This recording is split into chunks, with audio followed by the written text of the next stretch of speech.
Doctor আপা, calendar আর ovulation strip অনুযায়ী আজ আমার জীবনের সবচেয়ে স্পেশাল দিন হতে পারে। আজই কি আমার ওভুলেশন হবার কথা? আমি কিছুটা ভয় পাচ্ছি, আবার খুব এক্সাইটেড। ম্যাডাম, আমার মনে একটা ভয় কাজ করছে। যদি এবারও না হয়। এই দ্বিতীয় সপ্তাহটা কেন এত গুরুত্বপূর্ণ, আর আজকেই কেন কনসিভ করার সবচেয়ে বড় সুযোগ? একদম সঠিক সময়ে এসেছেন আপনারা। মৌমিতা, আজই সেই দিন যখন আপনার ডিম্বাশয় থেকে একটি পরিপক্ক ডিম্বাণু নির্গত হবে। একেই আমরা বলি ওভুলেশন। এই ডিম্বাণুটি মাত্র ২৪ ঘণ্টা জীবিত থাকে, তাই এটি মা হওয়ার শ্রেষ্ঠ সময়। মাত্র ২৪ ঘন্টা? তার মানে আমাদের হাতে খুব কম সময়। ঠিক তাই। আজকের ভিডিওতে আমরা জানব দ্বিতীয় সপ্তাহের এই গোল্ডেন উইন্ডো বা গর্ভধারণের সঠিক উপায় সম্পর্কে। ডাক্তার আপা, হিসেব অনুযায়ী আজ আমার ওভুলেশনের সময়। আমি কিছুটা ভয়ে আছি আর কিছুটা এক্সাইটেড, কিন্তু এই সময়টা কেন এত গুরুত্বপূর্ণ? মৌমিতা, আজই সেই দিন যখন আপনার ডিম্বাশয় থেকে একটি পরিপক্ক ডিম্বাণু নির্গত হবে। একেই আমরা বলি ওভুলেশন। সাধারণত ২৮ দিনের মাসিক চক্র হলে ১৪ নম্বর দিনে এটি ঘটে। এই সময় শরীরে এলএইচ বা লিউটেনাইজিং হরমোনের মাত্রা তুঙ্গে থাকে। ম্যাডাম, এই ডিম্বাণুটি কতক্ষণ জীবিত থাকে?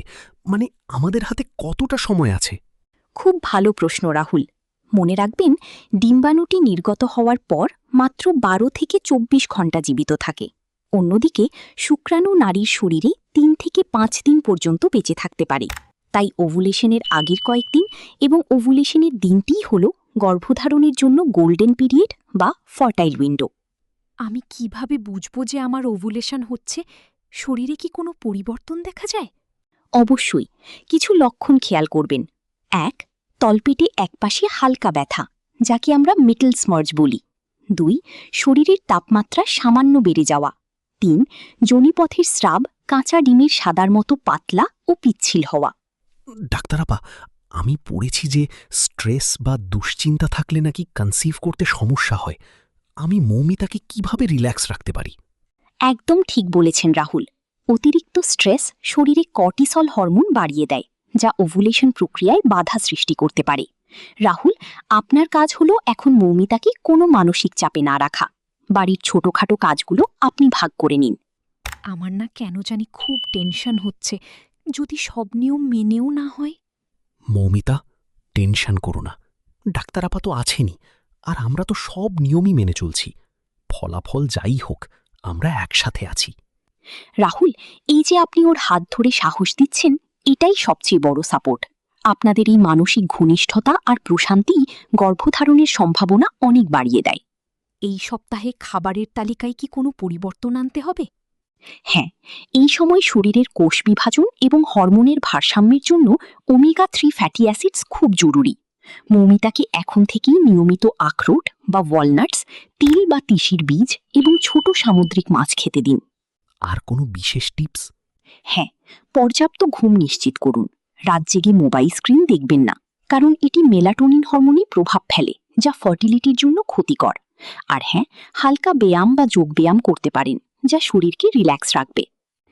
রাহুল, আজ থেকে আমরা আর শুধু স্বামী স্ত্রী নই, আমরা এক নতুন প্রাণের অপেক্ষায় থাকা বাবা মা। একদম। চলো আজ রাতে সব টেনশন ভুলে তোমার প্রিয় কোনো মুভি দেখি আর শান্তিতে ডিনার করি। গর্ভাবস্থার দ্বিতীয় সপ্তাহ হল প্রকৃতির এক অনন্য জাদু। বিশ্বাস রাখুন নিজের শরীরের ওপর এবং একে অপরের ওপর।